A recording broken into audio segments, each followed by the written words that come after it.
எத்தனை தேவனுடைய பிள்ளைகளுக்கு இயேசு ஒரு நாள் வருவார், அவரை நான் சந்திக்கணும்னு ஆசை இருக்கு? அந்த விருப்பம் இருந்தால் நாம் சுய ஒழுக்கத்தில் வாழ்ந்தாக வேண்டும்.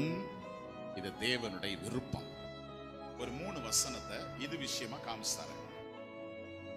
அறிவை விரும்புவோர் கண்டித்து திருத்தப்படுவதை விரும்புவர், கண்டிக்கப்படுவதை வெறுப்போர். யாராவது வெறுக்கிறாங்கன்னு வச்சுக்கிடுங்களேன், அறிவற்ற விலங்குகள் ஆவர். அவங்க யாருன்னா அறிவற்ற விலங்குகள் ஆவர்.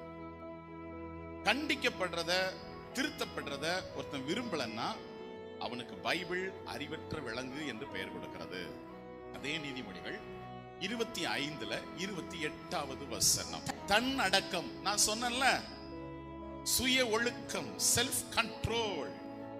தன்னடக்கம் இல்லாத மனிதர் அரண் அழிந்த காவல் இல்லாத பட்டண